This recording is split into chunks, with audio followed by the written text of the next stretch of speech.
오늘 말씀의 제목이 무엇입니까? 사랑으로 성숙한 그리스도인.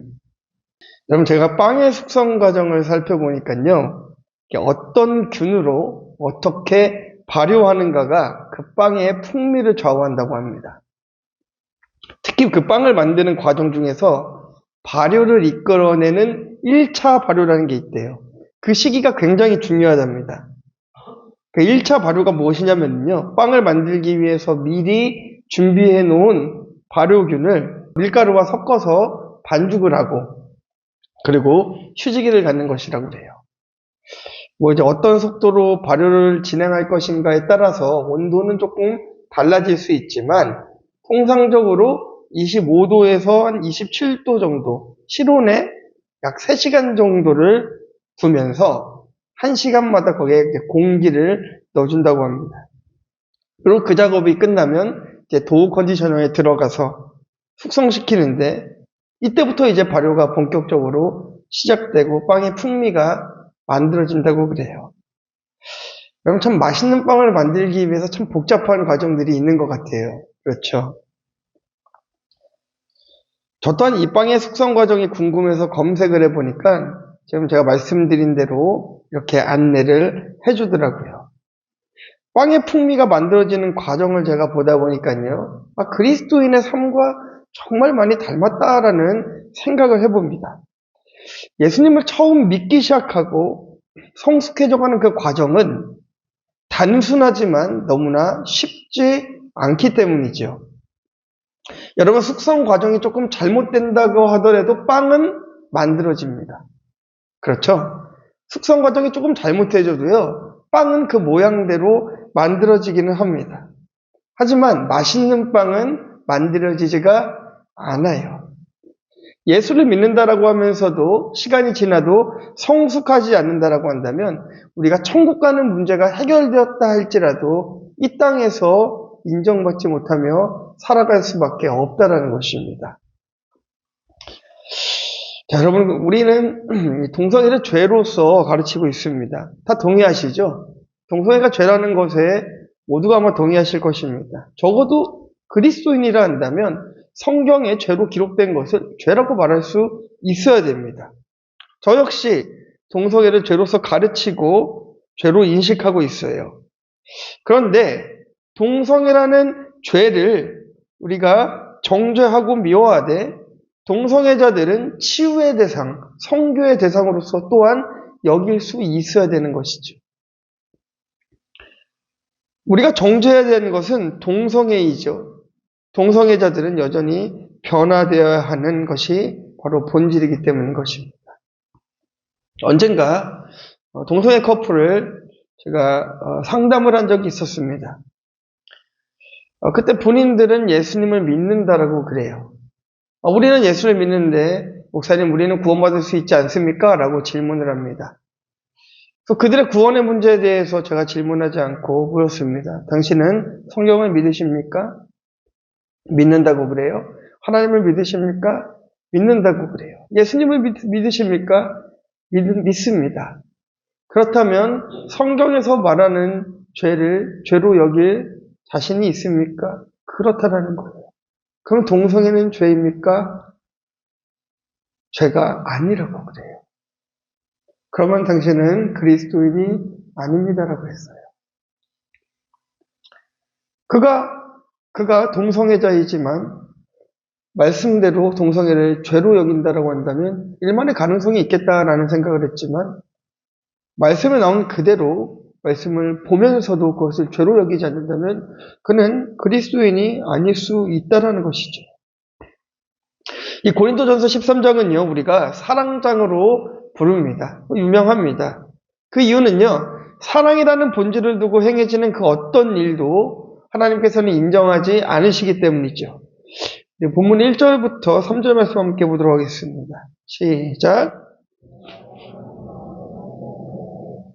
내가 예언하는 능력이 있어 모든 비밀과 모든 지식을 알고 또 산을 옮길 만한 모든 믿음이 있을지라도 사랑이 없으면 내가 아무것도 아니요 내가 내게 있는 모든 것으로 구제하고 또 내 몸을 불사르게 내줄지라도 사랑이 없으면 내게 유익이 없느니라.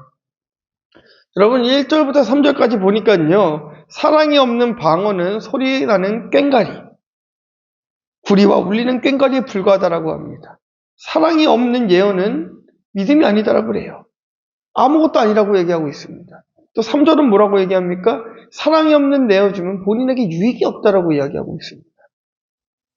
이 말씀을 좀 공식으로 만들어 봤습니다. 여러분, 은사 곱하기 사랑은 결과인 것이죠.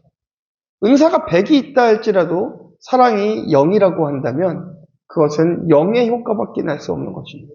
그러나 은사가 1이라 할지라도 사랑이 100이 있다면 그것은 100의 효과가 나타날 수 있는 것이 성경의 원리인 것이에요. 그렇기 때문에 성숙한 그리스도인이 되기 위해서는 은사가 아닌 사랑을 배우고 실천을 해야 된다는 것입니다. 엄마와 아빠 그리고 7살 난 아들과 5살짜리 딸이 있었다고 합니다. 어느 날 그 가족이 이제 등산을 하기 위해 다 같이 가는 길에 사고가 난 거예요. 교통사고가 났습니다. 그래서 아들이 심하게 다쳤습니다. 응급수술을 받아야 되는데 피가 필요했어요. 근데 공교롭게도 그 피는 그 동생밖에 줄 수가 없는 상황이었습니다. 혈액형이 동생하고밖에 같지 않았다고 그래요. 아버지가 딸에게 가서 조심스럽게 물어봅니다. 딸아, 혹시 내 피를 오빠에게 좀 나눠줄 수 있겠니? 라고 얘기했어요. 근데 딸이 조금 고민합니다. 고민하다가 고개를 끄덕끄덕거려요.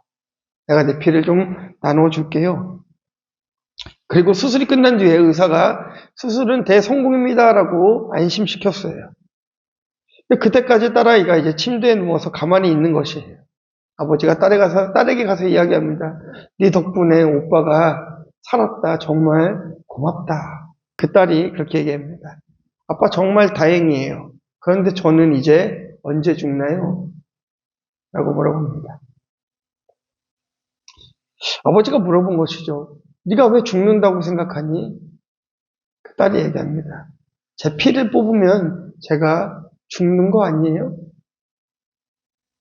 그때 아빠가 물어보죠. 그러면 네가 죽을 거를 알면서도 오빠에게 네 피를 나눠준 거니? 그 딸이 그렇게 얘기합니다. 맞아요. 저는 오빠를 사랑하니까요. 이 이야기 속에서 우리가 조금 배워야 될 것들이 있는 것이죠. 사랑이라는 것은 조건이 없는 것이고, 성경이 말하고 있는 사랑은 희생하는 것이고, 성경이 말하고 있는 사랑은 내 것을 내어주고 내 유익을 구하지 않는 것이 사랑이라고 하는 것이에요.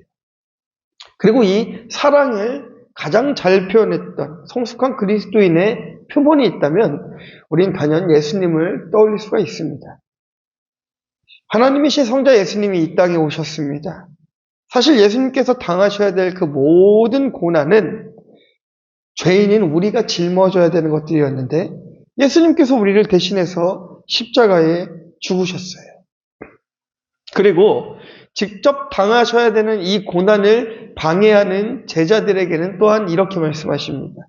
마가복음 8장인데요. 함께 보도록 하겠습니다. 인자가 많은 고난을 받고 장로들과 대제사장들과 서기관들에게 버림받아 죽임을 당하고 사흘 만에 살아날 것을 비로소 그들에게 가르치시되 드러내놓고 이 말씀을 하시니 베드로가 예수를 붙들고 항변하매 예수께서 돌이키사 제자들을 보시며 베드로를 꾸짖어 이르시되 사탄아 내 뒤로 물러가라 내가 하나님의 일을 생각하지도 아니하고 도리어 사람의 일을 생각하는도다 하시고 예수님께서는 제자들을 불러 모아놓고 이렇게 얘기합니다. 내가 이제 십자가에 죽을 것이고 3일 만에 다시 부활할 거다라는 사실을 가르치십니다.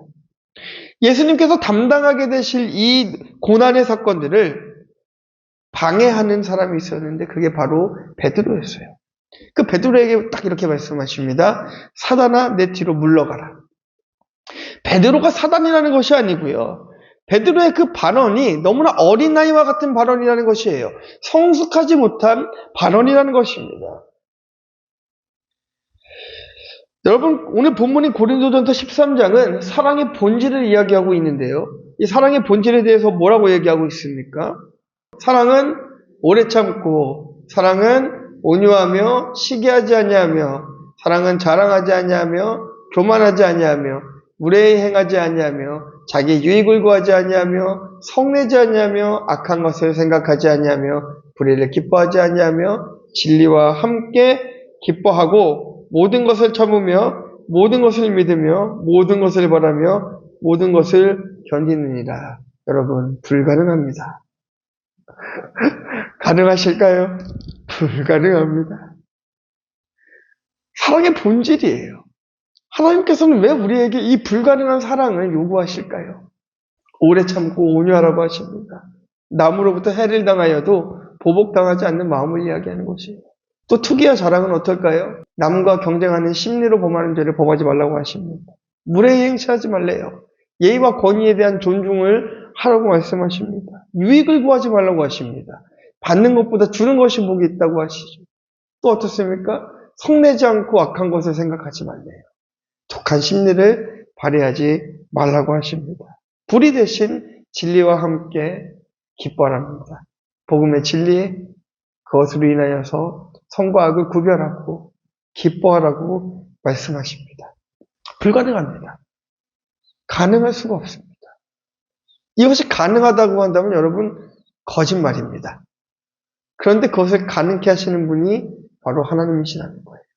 우리로 하여금 우리를 바보로 만들어버리시는 분이 바로 하나님이시라는 거예요. 여러분 사랑하면 바보가 되지 않습니까? 내 것을 막 다 주고 싶고 내 모든 것을 전 재산을 팔아서라도 좋은 것을 해주고 싶고 그러지 않으십니까? 사람과 사람이 사랑을 해도 바보가 되는데 하나님과 우리가 사랑을 하면 우리는 하나님의 바보, 하늘 바보가 된다는 것이에요. 그리고 이 사랑가에서 말하고 있는 사랑의 본질, 오래 참음과 인내와 이 말도 안 되는 우리가 봤을 때 도무지 이해할 수 없는 이 사랑의 본질을 비로소 실천할 수 있는 힘과 능력과 지혜와 은혜를 여러분들에게 주시겠다라는 것이에요. 여러분 사도 바울은 자신이 장성한 사람이 되어서는 어린아이의 일을 버렸다라고 11절 말씀에 이야기하고 있습니다. 말씀 함께 보겠습니다. 내가 어렸을 때에는 말하는 것이 어린아이와 같고 깨닫는 것이 장성한 사람이 되어서는 어린아이의 일을 버렸노라. 여러분 사도 바울이 지금 무엇을 깨달았고 무엇을 실천하는 것입니까? 바로 사랑인 것이죠. 자신의 인생을 돌아보니까 사랑 없는 사역, 사랑 없는 모든 행함이 사실은 가짜였다라는 것을 깨닫게 되었다라는 것이에요. 여러분 맥스 루케이드의 예수가 선택한 길이라는 책이 있습니다. 저도 굉장히 재밌게 읽었던 책인데요. 거기에 보면 이런 글귀가 있어요. 좀 긴데 준비를 해봤습니다. 그리스도는 단 한 번도 자신의 초자연적 능력을 일신의 안위를 위해 사용치 않으셨다. 예수님은 눈썹 한 번 치켜 올리시면 가시면류관을 엮는 군병의 손을 마비시킬 수 있으셨지만 그러지 않으셨다. 놀랍다. 하지만 이것이 그분이 오셔서 행한 사건 중에 가장 놀라운 부분일까? 별들로 구슬치기를 하시는 분이 자신의 무한성을 포기하신 것도 놀랍지만 그보다 더 놀라운 사실이 있다. 성육신의 가장 멋있는 부분을 알고 싶은가? 예수님과 가장 가깝다는 친구들이 그분을 배반하고 달아날 때도 그분이 끝까지 침착함을 잃지 않으셨다는 사실? 아니다. 아담 이후 모든 남녀 죄인들의 온갖 죄를 대신 뒤집어 쓰면서도 주님은 자기 변호를 거부하셨다. 그러나 그것도 가장 놀랄 만한 사실은 아니다.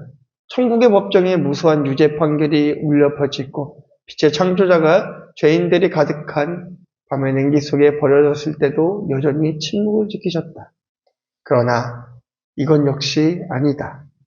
예수님은 어두운 무덤에서 사흘을 보내신 후에 환한 웃음으로 부활의 아침 햇살 속으로 당당히 걸어 나오시며 초라한 루시퍼에게 그것이 제일 센 주먹이더냐라고 물으셨다.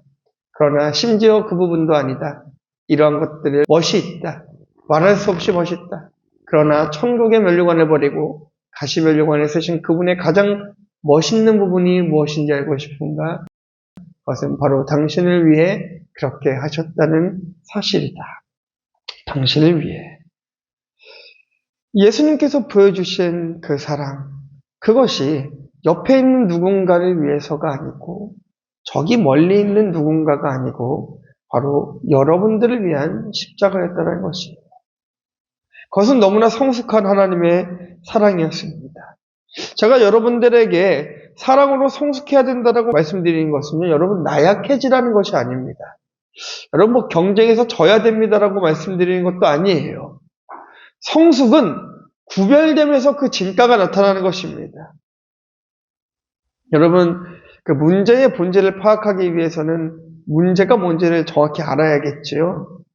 그래서 제가 한번 요즘에 그 데이터를 좀 수집하고 이런저런 책들도 좀 보면서 한 2022년부터 23년 코로나 시기를 지나오면서 부흥하는 교회들을 한 10교회 정도를 한번 뽑아서 그 교회들이 무엇을 하고 있으며 어떻게 목회를 하고 있고 성도들은 어떤 일들을 하고 있는지를 한번 이렇게 살펴보고 있습니다. 또 데이터화해 본 중에 있습니다. 실제로 목회 데이터라는 그런 어떤 서적들도 있어요.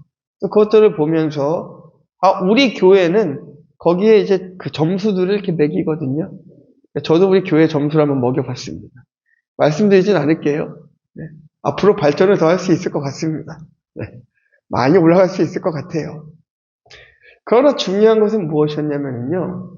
진짜 그 부흥하는 교회들의 한 가지 특징이 있었는데요. 무엇이었냐면요. 성도와 목회자가 성숙했다는 것입니다. 말씀으로, 기도로 성숙되어졌다는 것입니다. 참 놀라운 사실을 많이 발견했습니다. 성도와 목회자가 친하지 않은 이유에 대해서 앙케이트 조사가 있더라고요. 그 1위가 뭔지 아십니까? 굳이 목사님과 친해지지 않아도 돼서 이게 1위였어요. 애들 말로 하면은요, 그냥요. 이렇게 된 거예요. 아주 충격적이었습니다. 왜 목회자와 성도의 관계가 그냥의 관계가 돼야 될까? 누구보다 끈끈해야 되고, 그를 위해서 기도하고 있는 목회자와 고민을 나눌 수 있어야 되고, 사랑을 나눌 수 있어야 되는데, 왜 그렇게 변해갔을까? 성도와 성도 간에 문제가 생기는 이유들도 데이터화되어 있었습니다. 무엇인지 아십니까? 관계의 문제였습니다. 내 것을 포기할 수 없는 거예요. 서로를 인정할 수 없는 거예요. 성숙하지 못한 그리스도인의 모습이 각각 성도들에게 상처 주었던 것입니다. 성숙하지 못한 목회자의 모습이, 성숙하지 못한 성도들의 모습이 세상 사람들에게 상처를 주었고, 그것은 고스란히 한국교회의 위기라는 것으로 다가오게 되었다는 것이죠. 자, 여러분 어떻습니까? 사도 요한 아시죠? 젊은 날의 이 요한은요, 요한과 야고보는 예수님께서 그들을 제자로 부르실 때 한 가지 별명을 지어주셨습니다. 보아너게, 우레의 아들. 천둥이라는 의미예요. 천둥. 우레의 아들. 여기서만 봐도 이 요한의 성격이 드러나지 않겠습니까? 불 같아요. 아주 급하고 불같고 날카롭습니다. 제자로 있을 당시에는 그게 이제 다듬어지지 않았던 상태이기 때문에 이 복음을 배척하는 사마리아인들, 그들 향해서 지금 뭐라고 제안하고 있습니까? 말씀 띄워주시겠어요? 제자 야고보와 요한이 이를 보고 이르되 주여 우리가 불을 명하여 하늘로부터 내려 저들을 멸하라 하기를 원하시나이까. 불을 내려서 저들을 망하게 하라는 거예요. 또 야심도 많았습니다. 그때 세베대 아들 어머니가 그 아들들을 데리고 예수께 와서 절하며 무엇을 구하니 예수께서 이르시되 무엇을 원하느냐 이르되 나의 이 두 아들을 주의 나라에서 하나는 주의 우편에 하나는 주의 좌편에 명하게 하소서. 참 철이 없죠. 성숙하지 못한 대답들이었습니다. 요한이 성숙하지 못할 때에는 그 성격이 우레와 같았어요. 자신의 성격과 욕심 많은 그 이기심 그리고 그릇된 사랑의 표현으로 그것이 나타났습니다. 그런데요, 이 사도 요한이 성숙되기 시작하면서 자신의 그 불같은 성향을, 우레와 같은 성향을 복음을 위해 사용했던 것이에요. 욕심 많고 이기적인 자신의 성품은 사랑을 실천하는 것에 쏟아부었습니다. 그래서 저는 요한 일서를 정말 좋아합니다. 요한 1, 2, 3서는요, 여러분, 이 요한이 노년에 쓴 거예요. 이 요한복음의 그 요한의 모습과 달라요. 깊이가 다릅니다. 그래서 여러분과 함께 이 요한일서 말씀을 몇 구절 함께 보도록 하겠습니다. 이 요한이 어떻게 성숙해졌는지 함께 보도록 하겠습니다. 사랑하는 자들아, 우리가 서로 사랑하자. 사랑은 하나님께 속한 것이니 사랑하는 자마다 하나님으로부터 나서 하나님을 알고 사랑하지 아니하는 자는 하나님을 알지 못하나니 이는 하나님은 사랑이십니다. 20절에서 21절 말씀도 볼까요? 누구든지 하나님을 사랑하노라 하고 그 형제를 미워하면 이는 거짓말하는 자니 보는 바 그 형제를 사랑하지 아니하는 자는 보지 못하는 바 하나님을 사랑할 수 없느니라. 우리가 이 계명을 주께 받았으니 하나님을 사랑하는 자는 또한 그 형제를 사랑하지. 요한일서 3장도 한번 볼까요? 그의 계명은 이것이니 곧 그의 아들 예수 그리스도의 이름을 믿고 그가 우리에게 주신 계명대로 서로 살아갈 것입니다. 21절로 보니까요. 우리가 그 계명을 주께 받았으니 하나님을 사랑하는 자는 그 형제를 사랑합니다. 여러분 보세요. 풀같은 요한이 성숙해졌습니다. 선한 것을 분별해서 악한 것에는 누구보다 용맹하게 싸우는 거예요. 용맹하게 싸우고 자신에게는 아주 엄격하게 그리고 남에게는 관대하여서 하나님의 사랑을 전하는 사랑의 사도로서 성숙해졌던 것입니다. 여러분 요즘에 초등학생들도 남자아이와 여자아이가 사귀입니다. 네, 연인이 됩니다. 연인이. 근데 여러분 정말 근데 우리가 순수하게 초등학교 아이들, 그 어린아이들이 우리만 사귀어요 이렇게 말하면 그냥 순수하게 받아들이실 수 있잖아요. 그렇죠? 그런데 요즘에는요. 그냥 손잡고 학교에 다니는 이 정도의 수준이 아니고요. 초등학생들이 성적인 관계를 맺는 일까지 벌어지고 있어요. 놀라우십니까? 그래서 여러분 통계를 보면은요. 성의 첫 경험을 하는 나이가요. 여자애들은 12세부터 시작을 합니다. 남자애들은 14세부터 시작을 합니다. 참 놀랄만한 일이죠. 여러분들 이게 왜 위험하죠? 아이들이 성숙하지 않았기 때문에 위험한 거예요. 잘못된 문화를 받아들이고 왜곡된 성을 배웠기 때문에 벌어지는 아주 위험한 행동들. 이것이 사회적인 문제로 번지고 있는 것 아니겠습니까? 그리스도의 사랑은요, 성숙해져야 됩니다. 그렇지 않으면 말씀을 보아도 그저 모순밖에 보이지가 않아요. 기도가 응답되지 않으면 하나님의 존재를 부인하려 듭니다. 그러나 성숙한 그리스도인은 내 뜻과 다른 하나님의 뜻, 하나님의 의도에 순종하게 되어 있습니다. 가장 위험한 것은 성숙하지 않으면서 성숙한 척 살아가는 것이에요. 조금 전 말씀드린 그 위험한 초등학생들은 마치 자신이 성숙했다라고 생각하고 저런 무책임한 행동들을 하고 있는 것 같이. 그리스도인들이 성숙하지 않으면 서로에게 이런 상처를 줄 수 있다는 것입니다. 그런 의미에서 사도 바울은 자신이 성숙하지 못했을 때와 성숙했을 때를 명확하게 가르고 있습니다. 그것이 바로 오늘 본문의 11절 말씀인 것이에요. 11절 말씀 한번 볼까요? 시작. 내가 어렸을 때에는 말하는 것이 어린아이와 같고 어린아이의 일을 버렸노라. 변화한 것입니다. 여러분 변화를 두려워하면요 성장을 기대할 수가 없습니다. 지금의 삶이 변하지 않을까 두려워서 주님이 원하시는 선택을 주저하고 있지는 않으십니까? 당장의 안일함을 위해서 우리의 신앙을 잠깐 저기 녹지 않는 냉장고에 넣어놓고 살아가지는 않으십니까? 바른 성장은 외형만 커지는 것이 아니라 내면이 함께 자라나는 것입니다. 속은 세상의 가치로 가득 차 있으면서 겉으로는 거룩하고 성숙한 그리스도인 척 살아가는 것이야말로 아주 위험한 행동인 것입니다. 그래서 제가 여러분들에게 아주 자주 말씀드리는 게 무엇입니까? 힘드시면 그냥 눈물 흘리면서 예배 드리세요.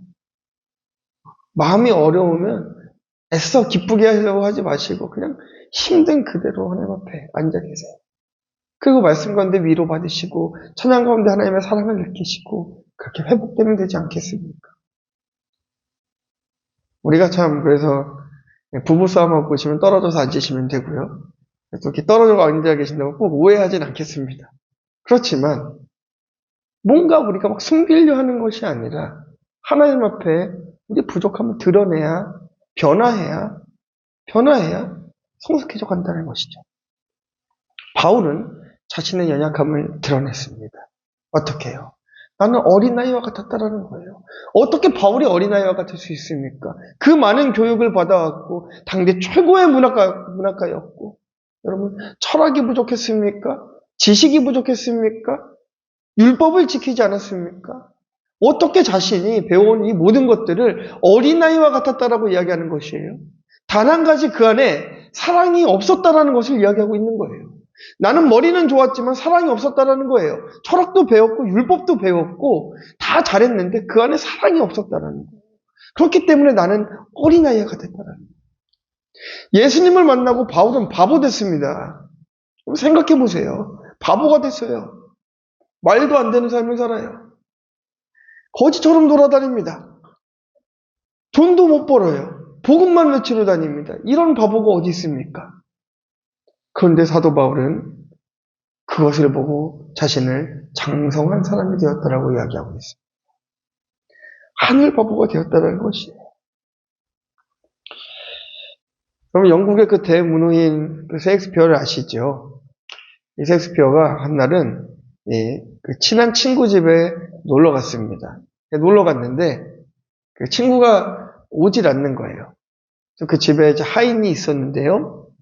그 하인이 잠시 거실에 앉아서 주인을 기다리라 하면서 따뜻한 차와 잠시 기다릴 동안 읽을 수 있는 책 한 권을 가지고 왔다고 합니다. 책도 다 읽고 차도 한 잔 다 마셨는데 아직도 주인이 오질 않는 거예요.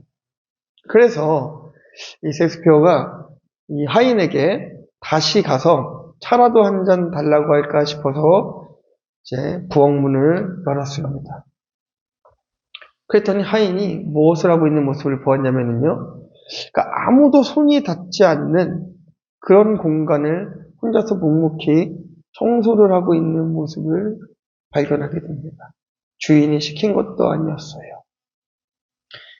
그 모습을 바라보면서 그가 굉장히 감동했다고 합니다. 훗날 많은 기자들과 많은 사람들이 그에게 와서 셰익스피어에게 와가지고 무엇으로부터 영감을 받고 무엇으로부터 영감을 받아서 그렇게 아름다운 글귀들이 나올 수 있는가라고 물었다고 합니다. 누구로부터 가장 큰 영향을 받았는가? 그때 이렇게 대답했답니다. 혼자 있을 때에도 누가 지켜볼 때와 다름없이 하는 행동에 아무런 변화가 없는 사람. 바로 그 사람이 무슨 일에서나 성공할 수 있는 사람이고 내가 가장 존경하는 사람입니다. 라고 고백했답니다. 성숙되어졌다는 것이. 우리가 예수를 믿기 시작했을 때에 사실은 처음 예수를 믿었을 때가 가장 성숙한 것 같습니다. 왠지 아십니까, 여러분? 여러분 예수님 처음 만나셨을 때 어떠셨습니까? 약간 바보가 되시지 않으셨어요? 약간 바보가 됩니다. 헛것도 좀 들리는 것 같고 헛것도 보이는 것 같아요. 막 욕하는데 즐거워요. 다른 사람이 막 욕해도 좀 즐겁습니다. 네? 막 핍박을 하는데도 아무렇지도 않아요. 그렇죠? 밥하고 있는데 누워있는 남편이 밉지도 않습니다. 그렇게 사랑스러울 수가 없어요. 네? 왜 그럴까요? 예수님을 믿었을 때 사랑의 콩깍지가 씌었거든요. 그리스도의 사랑. 사실은 그때가 가장 성숙되어진 것 같아요. 그리고 우리에게 그것을 경험시켜 주시고는 우리가 살아가는 동안에 조금씩 변질되어가는 모습을 보일 때마다 처음 주님을 만났을 때를 생각하게 하시면서 우리를 성숙시켜가는 것을 볼 수가 있습니다. 여러분, 변하는 것은 어렵습니다. 성숙되어져 가는 것은 너무나 어렵습니다. 여러분, 쉽지 않죠. 누군가를 용서한다라는 것, 내가 손해보며 산다라는 것, 내 유익을 구하지 않고 살아간다라는 것이 어디 쉽겠습니까? 밥으로 살아가는 것이 참 쉽겠습니까? 근데 여러분 가끔은 이런 생각해 보시지 않으셨어요? 그냥 생각 없이 저렇게 허허 묻고 있는 저 바보처럼 살아보고 싶다라는 생각 안 해보셨습니까? 저는 오늘 여러분들에게 하늘 바보가 되기를 주님의 이름으로 축원합니다. 그것이 가장 성숙한 것입니다. 여러분의 것을 포기하는 것이 가장 성숙한 것입니다. 내 생각을 포기하는 것이 가장 성숙한 것입니다. 옆에 있는 사람에게 져주는 것이 가장 성숙한 것입니다. 사랑은 인내하고 끊임없이 기다려주고 고난 가운데서도 그리스도를 찾는 것이 바보가 되어야만 할 수 있는 것들입니다. 사랑하는 성도 여러분, 결국 사랑으로 성숙한 그리스도인은 이 고린도전서 13장을 이해하는 데서 시작됩니다. 말도 안 되는, 지킬 수 없는, 할 수 없는 이 사랑장을 바라보면서 여러분 어떤 생각을 하셨습니까? 저는 이렇게 한번 생각해 봤습니다. 우리 복림교회 성도들은 가능하겠다 생각했습니다. 왜냐면은요, 여러분은 전부 다 예수님을 만났던 그 시절이 있기 때문인 거예요. 우리가 그때를 떠올리며 다시 한 번 더 변화되었으면 좋겠습니다. 부흥이요. 우리 내년에는 큰 부흥을 기대하며 제가 기도하고 있어요. 근데 그 부흥보다 더 마음 졸이며 뜨겁게 기도하고 있는 것은 여러분들이 변화되기를 기도하고 있습니다. 성숙하기를 기도하고 있습니다. 그리고 제가 성숙한 목사가 되기를 위해서 기도하고 있습니다. 이 시간에 함께 기도해 볼까요? 하나님, 나를 성숙한 그리스도인으로 만들어 달라고 기도합시다. 지식이 가득 찬 그리스도인이 아니라 성숙한 그리스도인 되게 하여 주시옵소서. 욕심이 앞서는 그리스도인이 아니라 성숙한 그리스도인 되게 하여 주시옵소서. 선한 영향력을 끼치는 아름다운 성도 되게 하여 주시옵소서. 우리 함께 기도하도록 하겠습니다. 하나님.